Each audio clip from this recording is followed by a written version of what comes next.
দেখতে পাচ্ছেন আমরা সরাসরি রয়েছি কিশোর ভারতী ক্রীড়াঙ্গন থেকে, যেখানে কিন্তু কিছুক্ষণের মধ্যেই শুরু হতে চলেছে ক্যালকাটা ফুটবল লিগ। মানে সেই মহেন্দ্র খন কিন্তু চলে এসছে, আর এখানে কিন্তু ওপেনিং সেরিমনি যেটা হতে চলেছে সেটা কিন্তু খানিকটা আইপিএল এর ধাঁচে হতে চলেছে, যেটা কিন্তু একটা রোমাঞ্চকর বিষয় এবং লেজার শো, যেটা মোস্টলি ইম্পর্টেন্ট, যেটা আমরা আইপিএল ছাড়া ন্যাচারালি দেখতে পাই না।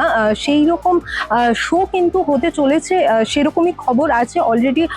সচিব অনির্বাণ দত্ত উনি চলে এসছেন, জিৎ গাঙ্গুলি আসতে চলেছেন। আজকে মুখোমুখি হতে চলেছে ওয়ারি এসি এবং মোহামেডান স্পোর্টিং ক্লাব, যারা লাস্ট ইয়ারে কিন্তু চ্যাম্পিয়ন হয়েছিল, যে কারণে আজকে ম্যাচ ওপেনিং এর সুযোগ, মানে একদম মোক্ষম সুযোগ কিন্তু তারা পেয়েছে।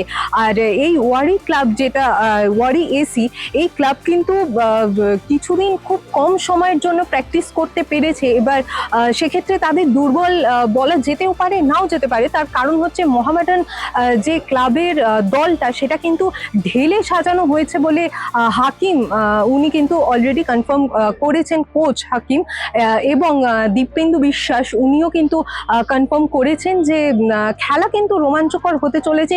এইটুকুই বলা যায় এই মুহূর্তে। আপনারা দেখতে পাচ্ছেন যে প্রিপারেশন অলরেডি স্টার্ট হয়েছে এবং প্রত্যেকটি ক্লাবে কিন্তু ফ্ল্যাগ আমরা দেখতে পাচ্ছি। এখানে প্রিপারেশন চলছে, সম্বর্ধনা দেওয়া হবে এবং পরবর্তী সময় আরো কি কি হতে চলেছে সেই আপডেট পেতে আপনাদের চোখ থাকুক বাংলার পালস টিভির ইউটিউব এবং ফেসবুক পেজে।